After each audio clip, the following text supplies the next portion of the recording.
Thank you. And thank you for that warm reception earlier. It's those kinds of receptions that make everything worth it, because people know what you're fighting for, and everybody in this room is standing up and fighting for the right things. And I am so proud of the Texas Tea Party Republican women, because you are a leader in the conservative movement and where we're headed. And we are absolutely, I was so honored when Kay asked me to introduce our speaker tonight, because he has been fighting this fight for a very, very long time. Actually, you could probably go all the way back. He was born in Bombay, Mumbai now, and came here when he was 17 years old and became a naturalized citizen, has fought and loved this country unlike anybody else I've known. The time that I served in Washington, D.C., you could always count on Dinesh to be there at the right time with the right message. He worked with all the conservative organizations, Heritage, Hoover, and many different others, AEI, and even Ronald Reagan. But what I always enjoyed about him is he would write a book right at the time we needed the book to be written. It was just amazing how he was. The one that I truly love was What's So Good About Christianity, which he wrote many years ago, and what's so great about America, Christianity and America, and he's able to bring both together, God and America, God and country. Many of you know, and I've even given a speech to this club about the fact that we are at the crossroads, whether this country is going to survive or not. I believe that, but we have to, as elected officials and as activists, understand that in order for us to survive, we have to beg God to come back into the public square, and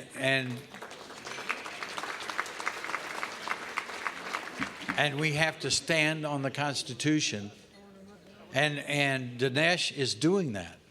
I'll never forget, 2 or 3 years ago, I just happened to catch, he was debating Christopher Hitchens. Some of you may know Christopher Hitchens, a very sad individual. If any of you have any way to bring Christ to Christopher, I hope you will volunteer, because he desperately needs Jesus Christ. But here is Dinesh debating Christopher Hitchens at Notre Dame, of all places. And I was mesmerized. I think it was like 2 hours on stage. I was just mesmerized. Mesmerized by Dinesh's incredible command of not only the sovereign God and Jesus Christ and what it was, but he made his whole argument not using one scripture. It was all by reason, logic, and he just destroyed Hitchens in proving that there is a God, that there is intelligent design, and that God created this world. And Hitchens, he would just get up and babble, at least from my perspective. An amazing man, Dinesh D'Souza, standing up. And many of you in this room had everything to do to make his movie, 2016, Obama's America, a success. Remember?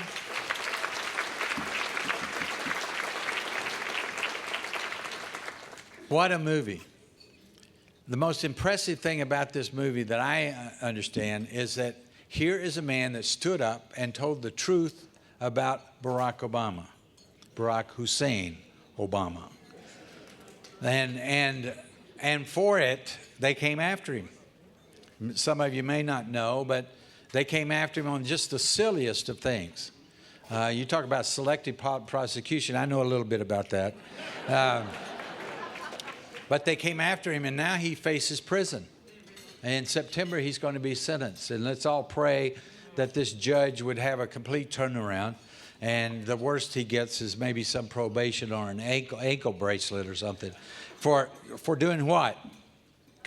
Not putting money in his pocket, not for his own aggrandizement, not for his own benefit, but he gave money to a Republican candidate running for office.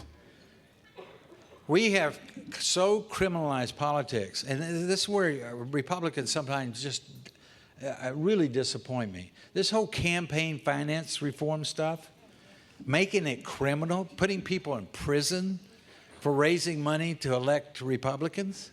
I mean, every time we agree with these Democrats, they just smile because they know that they can use it against us, because we don't use it against them.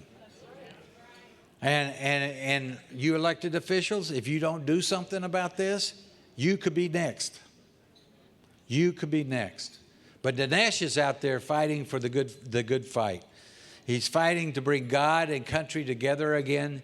He's fighting to encourage those that are being elected, especially in this election, to stand on constitutional principles.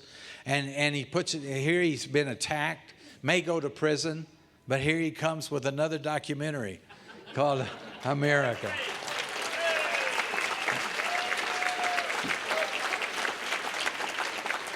And wait till you see this. He interviewed Noam Chomsky. You know Noam Chomsky.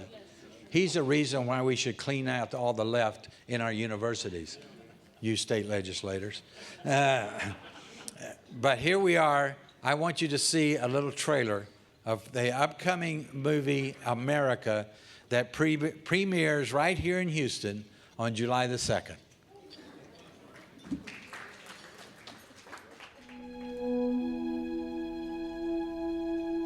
We're living in the American era, but this moment of American triumph is very fragile.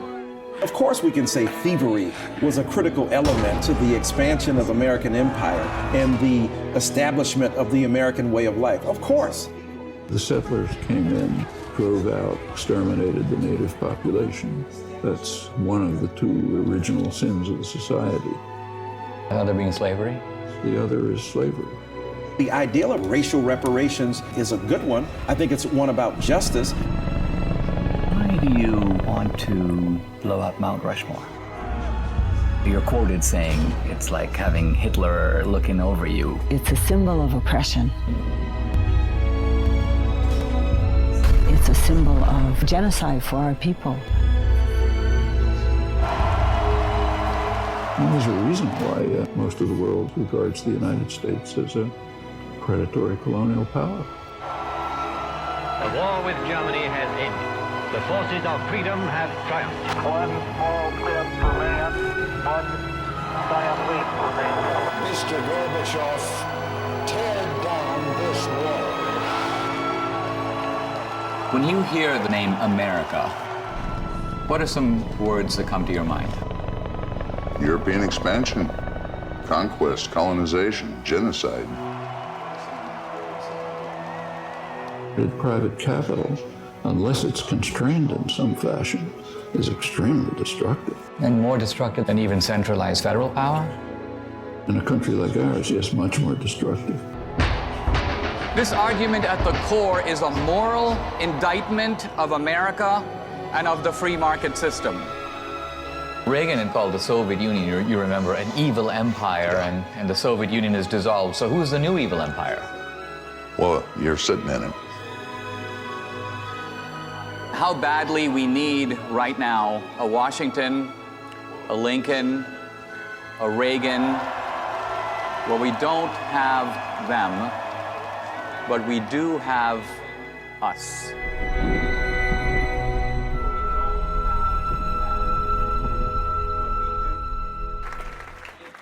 Ladies and gentlemen, a courageous American, a great American, Dinesh D'Souza.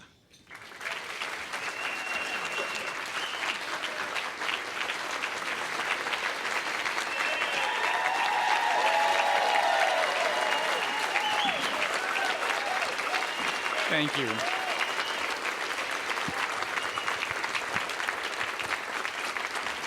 Thank you.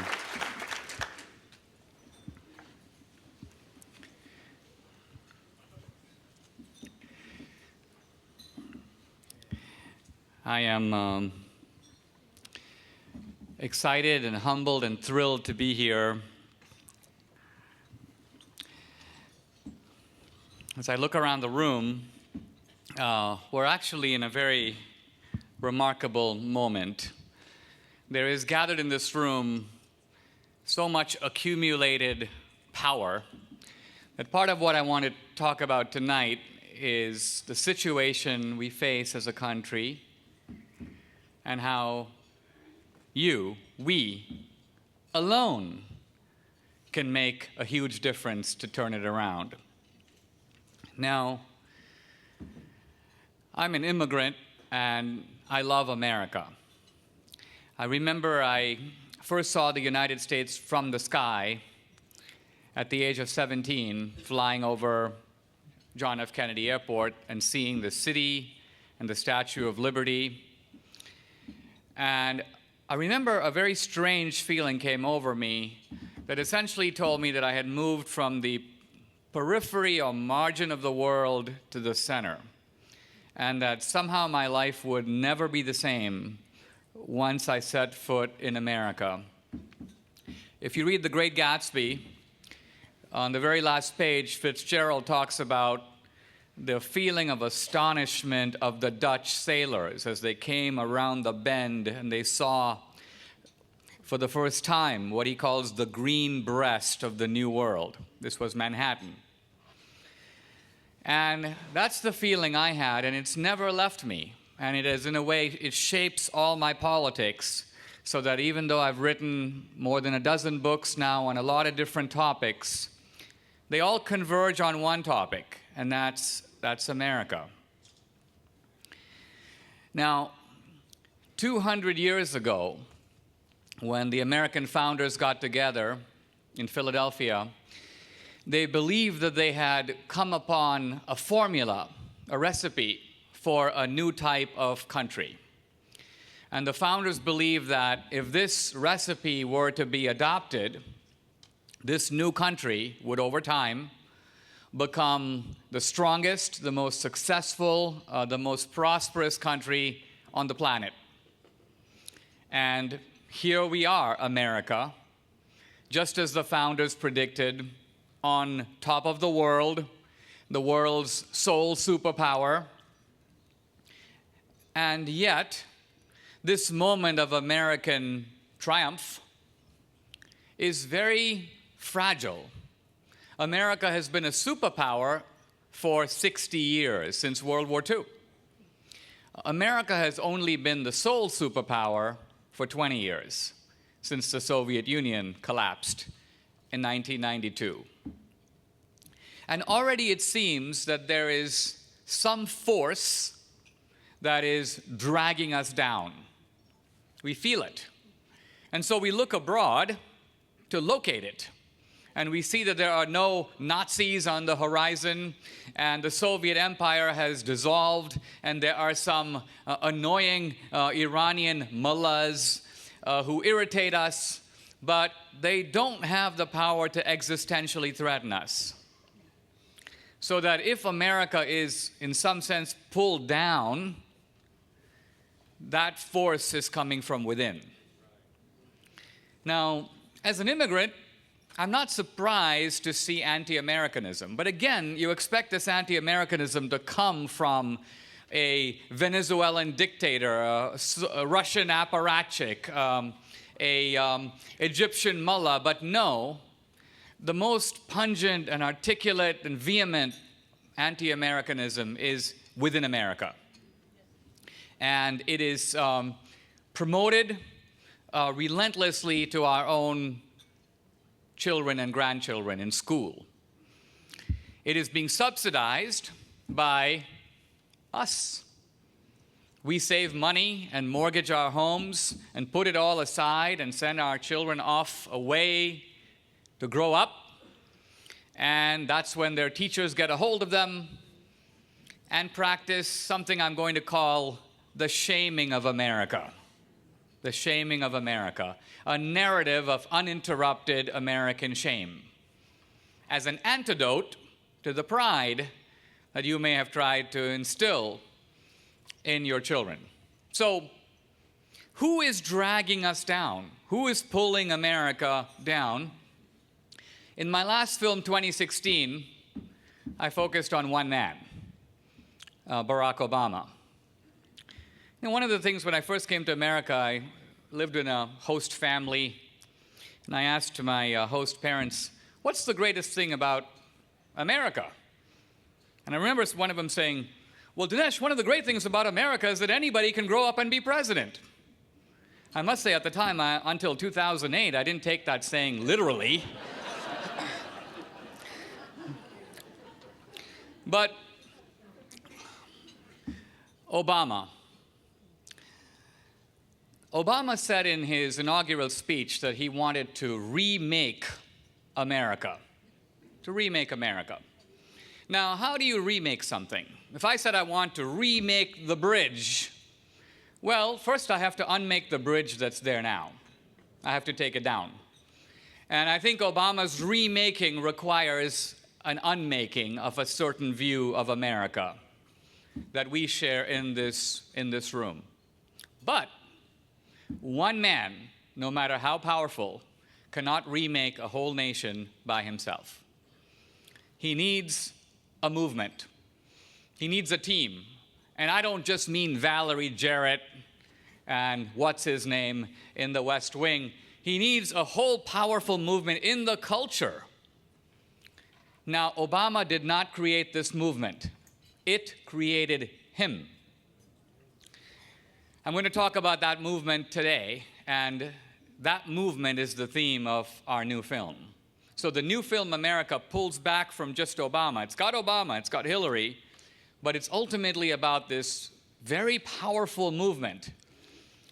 And it's a movement whose power extends beyond politics. It's a movement that dominates education, Hollywood, the media, the universities, the mainline churches, the museums, National Public Radio, the whole culture. And here we are as conservatives, and we think, oh, well, if only we can retake the Senate. Not realizing that this movement is busy over a long period of time shifting cultural assumptions so that by the time gay marriage comes up for a debate, the debate is already over because the cultural assumptions have been swapped. That battle has already been won. Now, where does this movement get its power? Where does it get its strength from?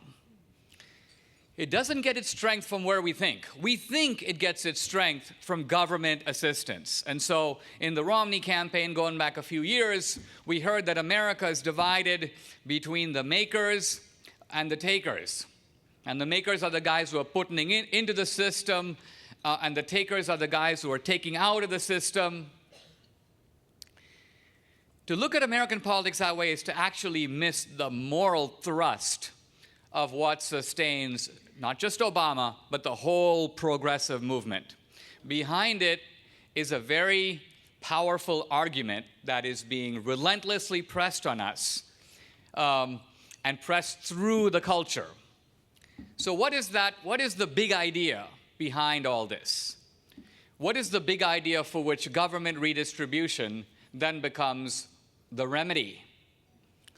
So the big idea is that the wealth of America, all our wealth, not just the country's wealth, your wealth, is based on theft, is stolen. It's stolen goods. Now, this argument has a historical component and it has a contemporary component. The historical component, well, you see a little glimpse of it in the trailer. The idea is, how did we get America? We stole the country from the Indians. How did we build America? Through 250 years of stolen labor, otherwise known as slavery. If you think about it, slavery is in fact a kind of theft, right? You're forcing some other guy to work for you for free. You're keeping the money that you would normally have to pay him. Theft. America took half of Mexico in the Mexican War. Theft. That's the historical side. Then we come to the present. American foreign policy, theft. Why? Because America only seems to intervene in countries that have oil or minerals. Notice that America intervened in Iraq. We never seem to intervene in, say, Haiti. Why? Haitians don't have any stuff that we want. So the idea is that American foreign policy is also theft. And finally, the most important, capitalism. The free market system is theft, depriving people of what Obama calls their fair share. Now, I want to say a couple of things about this theft critique. First of all, the reason that this critique resonates with young people is it is rooted in the core principle of any politics, which is the principle of justice. Justice is the highest principle of politics in any society. Often as conservatives, we don't realize this. We think the highest principle is liberty. No. Right now, if we saw in front of us some gross injustice, let's say I brought a small dog and began to stomp on it, there'd be a feeling of revulsion throughout the room. Might be a little different if it was a cat. But deprivations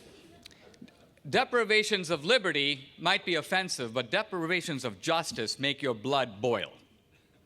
If you look at the American founding, it was actually a protest against injustice. Read the Declaration. It's a series of injustices perpetrated by the Crown. Liberty, for the American founders, is the solution to the problem of injustice. In other words, because power corrupts, we want to limit it and give people space to live their own lives, and that's how you avoid injustice, i.e. tyranny.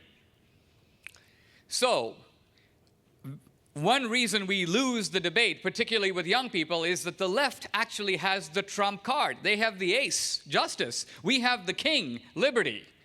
But when we play the king, they get to play the ace. We can't beat them without contesting them on justice itself. We have to meet them on their own ground. And that's what I do head on in this movie, which is to look head on at their allegations. Allegations, by the way, the reason that we don't meet them head on is because their arguments appear kind of irrefutable. I mean, didn't we take the country from the Indians? Didn't we? I was talking to an investor for the movie, and I was laying out this theft critique, and he goes, Dinesh, please don't bring this up. What if we just don't mention it? But the problem is, I said, you know, I have a 19-year-old daughter. She's a freshman in college. She hears this every day. This is, in fact, otherwise known as her curriculum. So our young people are relentlessly sold on the shaming of America, and no wonder that they develop a certain cultivated disdain for this country. Now, how do you examine or answer this critique? Well, the key thing to remember is that this critique is based upon a very selective, a cunningly isolated view of history. So if you bring our young people forward and you say, hey, give me a little bit of an overview of American history. They go, well, it kind of all started with the evil Christopher Columbus, who enslaved and took the country from the Indians. Then we have to fast forward to the hypocritical founders who said that all men are created equal, even while they owned slaves themselves and allowed slavery to continue. And it was essentially one disaster after another until things really began to improve finally in the 1960s. This is what I would call the prevailing view of American history. And our young people, even in the best colleges, in this narrative, they know the most obscure stuff. So if you ask them things like, you know, how many wagons were there on the Underground Railroad? They know. Who was Sojourner Truth? They start reciting her words. But then if you say to them, well, let me ask you about the First Great Awakening that led to the American Revolution, or the Second Great Awakening that produced, I agree, a mixed blessing, the temperance movement. And then the Civil War, abolitionism. They've never heard of it. So what's really happening is you realize that our young people are not getting history. They're getting, I won't say the dummies' view of history, they're getting a carefully selected view of history on the part of their professors who want this history to serve a morality tale. The shaming of America is completely intentional, is completely deliberate, and is intended to pave the way for economic shakedown. Because shakedown requires two things: resentful community organizers and defensive people on the other side, where you have an opportunity to reach behind them and pick their wallets. So the more you can do to break down their resistance and make them feel guilty, ashamed, and defensive, the less willing they're going to be to hang on to their stuff when the government comes to take it. The moral force of Obamaism is that ultimately it's an attempt to recover stolen goods. Stolen goods. In other words, the allegation is that the wealth of America is not earned. Think of Obama's infamous, "You didn't build that."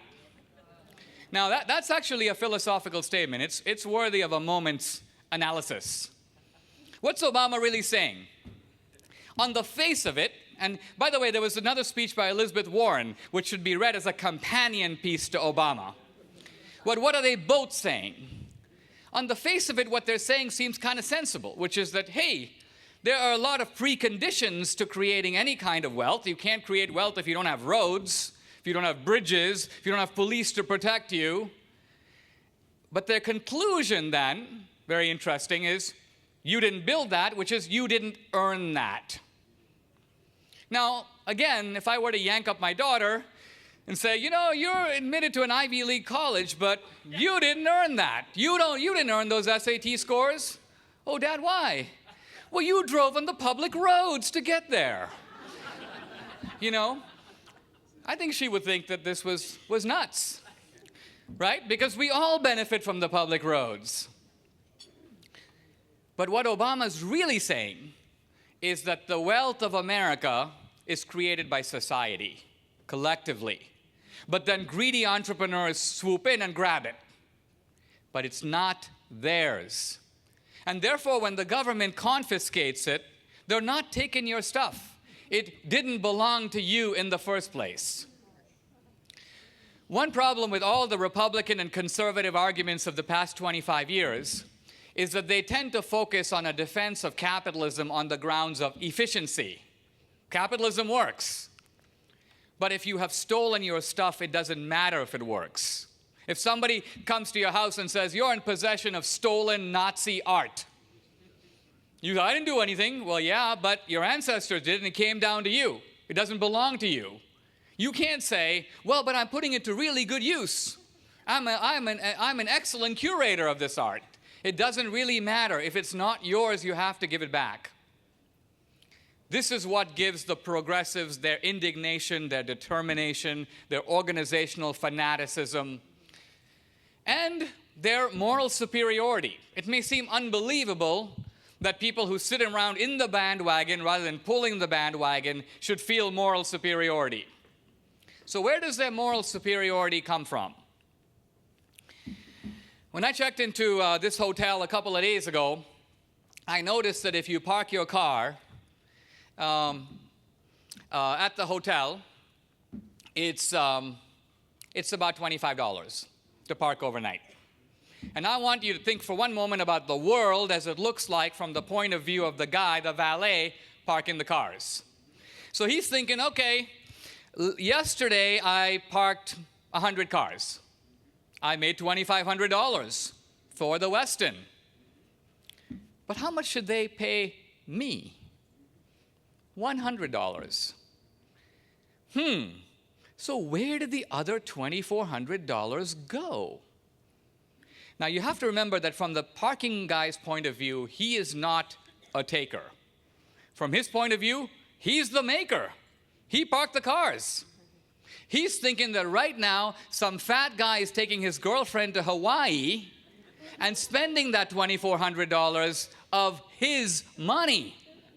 That guy is the taker. He's the maker. This is the guy who is our new Obama voter. Why? because he has a moral outrage at the free market system.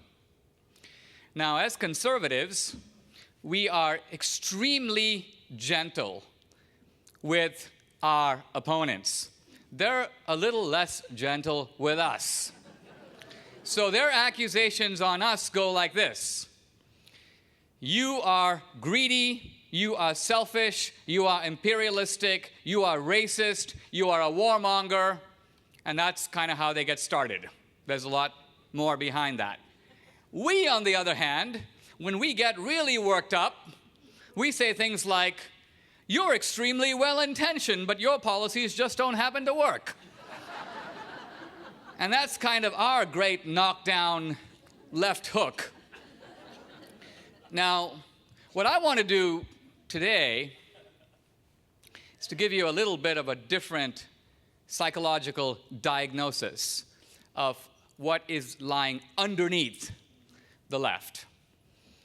And it has nothing to do with anything we've talked about so far. So now imagine a guy who's working, he's adding up numbers for a living, or he's sweeping office floors, and he's going home in the evening, and his house is a little underwater, and his credit card bills are high. And then he looks around. He looks into a restaurant in Houston, and he sees, oh, people are laughing, wine is flowing, entrees are $35, a limousine pulls up, pretty girls are going in and out. And he goes, what the heck? What's going on here? Yeah, sure, they work hard, but I work hard. Why do they have all that and not me? Now, this emotion is an extremely powerful one. It's the underground human emotion of envy. Envy. The left is always accusing us of greed. Greed is actually greed has a certain kind of outward openness about it. You can always tell if someone is greedily pursuing something. It's like lust, it's kind of out there. Envy is secret. In fact, you don't even like to admit to yourself that you're envious. You disguise it. And now envy is not this. Envy is not, hey, that guy has more, I wish I had more. That's not envy. Because you could always say, I need to work harder. I need to work smarter. Maybe I should have thought of that software program. I need to hit the books. That's not envy. That's actually a desire to improve yourself, a very positive thing. Envy comes when it occurs to you, I would like to pull myself up, but if I can't do that, I would be just as happy to pull that guy down. I want to close the gap, and I'm just as happy to do it the other way. Now, this is a very low and dirty emotion, and it is, in fact, the driving force of modern progressivism. Envy drives the left in the media. Envy drives the resentful pastors. Envy drives the resentful politicians. And envy drives a lot of guys on the street. Now, envy is always accompanied by two things: hatred, and then less obviously, self-hatred. Hatred is more easy to understand. If you want to pull someone down, you become hateful of them for what they've done, and you'd like to see them shown up. Self-hatred is much less obvious and is a more modern phenomenon. Because in ancient times, envy did not lead to self-hatred. Why? Because in ancient times, your situation in life was given by luck. So let's say you're living in a society of feudal aristocrats and serfs. You're a serf. Actually, that stinks. But you don't really have any reason to hate yourself because you say, well, it wasn't my fault I'm a serf. I was just born a serf. And I can't give the guy who's an aristocrat that much credit because he was born an aristocrat. On the other hand, if you live in a society where your success is determined by merit, where you are free to start a business like anybody else, where it's open competition, then it's kind of like you got into the Olympics, there was a straight line, the gun went off, the clock went on, you just came in 7th. In other words, you suck. And so, the point is that your hatred of the other guy then turns upon yourself and you begin to detest yourself because you know that the reason that you are losing is because you are a loser. This thought does enter your mind. Right about this time, who should approach on a white horse but Obama? Who dismounts, approaches you, and offers you the following therapy. He says, Dinesh, don't worry. You are not envious. You are righteously indignant. You don't actually covet other people's stuff. They are in surreptitious possession of your stuff. But never fear. There's not a whole lot I need you to do. Merely vote for me. Then I will go and seize some of that stuff, and having done that, I will give some of it to you. This is when envy turns to pure bliss. Because what you have is a coalition of the resentful politician, the resentful guy on the street, and I haven't mentioned the third man. Very important to this whole transaction. And that is a member of the knowledge class. It's got to be a professor or a journalist. These are the professional shamers. They're very necessary to this whole transaction because it's one thing to get a resentful guy on your side, but you actually now need to go gang up on the other guy, completely innocent, and put him up against the wall. The whole shaming of America, which has been offered as an honest look at America. We've got to face our own history. This is what professors tell young people. Your parents have sold you a very rosy America the Beautiful picture. It's our job to tell you the facts. But they're not telling them the facts. They're selling them on a line, and the purpose of the line is political. It's the shame fits into this picture of resentment. So this is a very brief and admittedly somewhat cynical view of the whole battlefield. Politics is only a part of that. So as conservatives, we now ask, what is to be done? And our situation, quite frankly, at this point, appears a bit dire. First of all, our ability to nominate candidates is notoriously bad at the national level. The left dominates, if not controls, pretty much all the major cultural institutions. We can't even get our message out. We're relying on talk radio, Fox News Channel, which is talk radio on TV, and a couple of other things with a very limited reach. So this will not do. It's necessary, I believe, A, for us to understand what's going on, but second of all, to figure out a completely new way to fight. I want to tell you a little bit about my way, because it is kind of a metaphor for, I think, the way this can be not only fought, but won, and won decisively. First of all, let me say that winning in politics has nothing to do with convincing 50 million people to vote for your guy. Abraham Lincoln once said, America is ruled by public opinion. He did not mean by this that America is ruled by the opinions of the public. The opinions of the public are irrelevant. The ordinary American does not care about politics at all and votes, if at all, once every 2 or 4 years if it's not raining. There is no way those people could be running the country, and they aren't. Lincoln's point is that there is a smaller group. I would estimate that group at being about 100,000 people. Now, those are the people who are actively involved in the political process. They are delegates, they go to caucuses, they write blogs, they're lobbyists. They are in some ways hands-on in politics. Those people and those people alone are the ones who rule America. Why? Because they actually established the goalposts in which all politicians have to move, Republican and Democrat.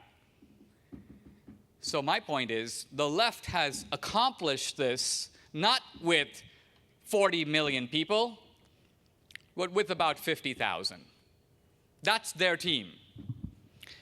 But their team is well-funded, extremely determined, and extremely smart. Our team is less determined, less fanatical, and less smart. And that's simply a fact. Their idea of fighting is to get into the ring and fight all 10 rounds. Our idea is to get into the ring, land one punch, and then declare victory. So we need to rethink the battlefield a little bit. Now, a few years ago, in fact, going back now to the 1980s, I remember conservatives talking about how the media is very biased, very left-wing. And the idea is that if the media is so left-wing, obviously they're not serving a substantial portion of the American people. And so Roger Ailes got an idea. If that's true, how about a Fox News channel, which offers a different point of view? That should be something that finds a market. You don't have to donate to the Fox News channel because the Fox News channel makes almost $1 billion of profit every year. It's the most successful cable channel by far because it works in the market. My thinking is that the same logic applies to Hollywood. If Hollywood is left-wing, one-sided, brain-dead, spends way too much money on movies, I mean, I don't know if there's been a new idea in Hollywood in a decade. I'm told that the way you pitch movies today is you have to go to the studios and pitch every new movie as a hybrid of 2 existing movies. That's the only way they get it. My idea is to take When Harry Met Sally and combine it with The Terminator. Great idea. That's kind of how they work. Well, if that's true, there should be a huge opportunity to make a different kind of film that has a different kind of message. But I do want to pause for just a moment on the word message, because it is actually a fallacy for conservatives to make message films. The reason is that nobody goes to the movies to get messages. People go to the movies for entertainment, and the mode of delivery of a movie is emotion. Emotion. A good film must entertain and must move emotionally. If it does that, it can have all kinds of messages, and people will happily ingest them. So a lot of conservative and even Christian movies have not done well because the guys who make them are so excited about their message that they make a bad movie. Their idea of a movie is, to have someone stand in front of the Washington Monument and speak for 45 minutes. Now, when we made 2016, I've been a think tank guy all my life. I've been a writer, a scholar. My last book, Obama's America, was #1 on the New York Times bestseller list. It sold 150,000 copies. 2016 has been viewed by 8 million people. 4 million in the theater, 4 million through DVDs and downloads. Now, often as conservatives we think, well, what can I do? How can I help? Ultimately, our goal isn't just with America to make a movie. Ultimately, it's to figure out a way to contest the whole cultural ground occupied by Hollywood. So right now, Hollywood makes films. They cost $40 million, another $20 million to market them. They got to make $60 million before they're seeing a penny of profit. I believe films of a similar quality, just as good, can be made for $5 million and marketed for another 10. Now, if you run one film against their one film, you might lose. But if you run 10 films against their 10, you can't lose. You have a business model that will destroy their business model, because their business model doesn't make any sense, but it's a monopoly. So ultimately, the way you fight the cultural war is you figure out how to produce a wrecking ball. Similarly in education, by the way.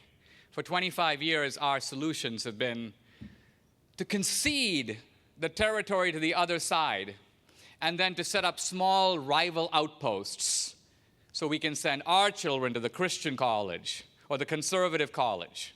Meanwhile, there are fat and happy liberal professors on every campus who are accountable to exactly no one. They're not accountable to alumni. They're not accountable to parents who are only too happy to pay. They're not accountable to state legislators. Essentially, the college campus is a place where the liberal sheep can graze unmolested. And this establishes our mission to molest the sheep. Now, how do we do that? Fortunately, we live at a time when technology shows us how to do that. I know how to do it. It's not something I'm going to lay out here, but the simple truth of it is high-quality education can be delivered today very effectively and very cheaply. Now, there's online education out there. Online education, by and large, right now, is low cost and low quality. That's why the colleges are not scared of it. But if you could deliver online education that was low cost and high quality, that's what I call a wrecking ball.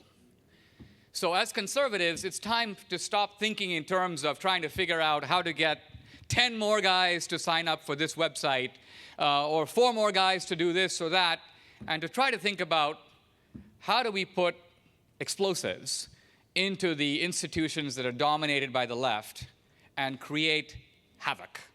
Havoc is good for us. We will benefit from havoc when they control the institutions. Remember, in the 60s, they caused havoc because we controlled the institutions, and they benefited from the havoc. I was debating, I debate a rather odd assortment of people. Bill Ayers, the domestic terrorist, at Dartmouth College a few months ago. And while we were at dinner, I said to him, I said,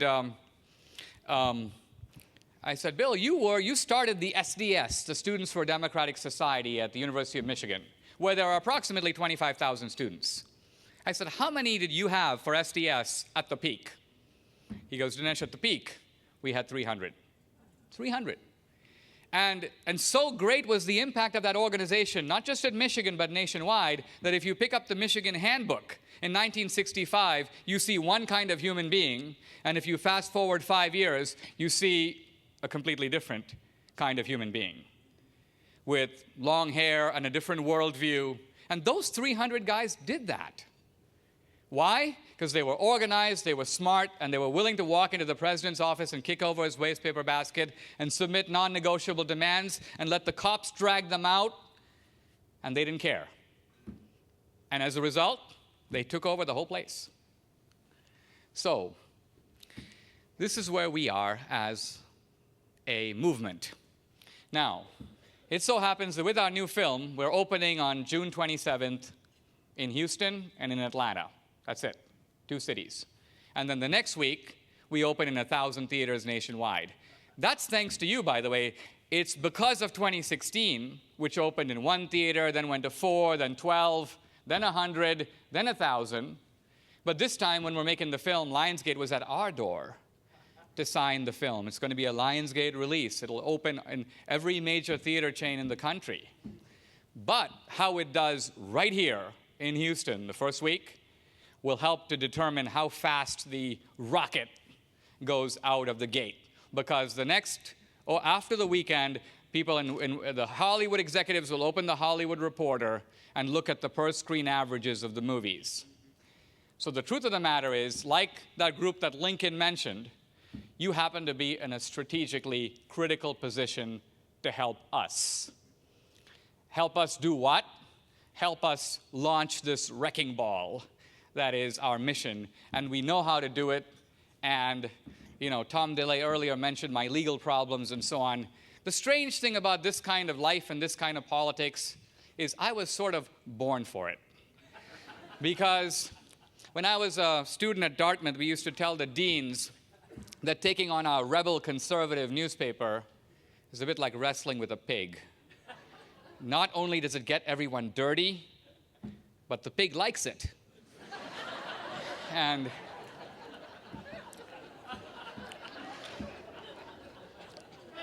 so let me just say, I've gone on a little too long, but let me say in conclusion that for this to succeed, we need you. You actually helped us to do it the last time. And if we can launch this film big in Houston on the 27th, it will grease our skids to be able to take the fight in a very big way to the other side. As you can see from what I've outlined, to me, this is not just about politics, it's about media, education, and politics, all closely connected. The left understands the connection. They fight in a coordinated way. We need to fight as well in the same way. Now, there is in this room, unbeknownst to you, enormous concentrated power. And it's not the power of your pocketbook. It is in part that, but it's mostly the power of everybody you know and everybody they know. So in an age of technology, you have far more influence than you think you realize. Obama mobilizes his power. We don't. But I think we should and we can. We actually outnumber them. Hard to believe, but true. Years ago when I was in college, one of my professors told me about the lion tamer and the lion.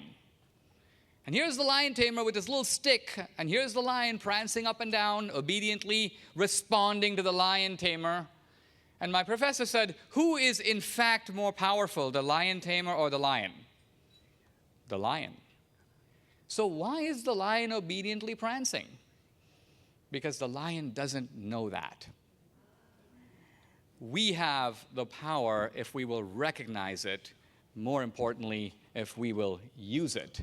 And if we do, we're in a very privileged position in a way. Sometimes I'm scared for America, but I think, wouldn't it be great to have lived at the time of the founding? So the founding was a battle for the creation of America. And the Civil War was a battle for the preservation of America. And World War II for the protection of America. But our time is one for the restoration of America. And I believe we are up to it. Thank you very much. Thank you.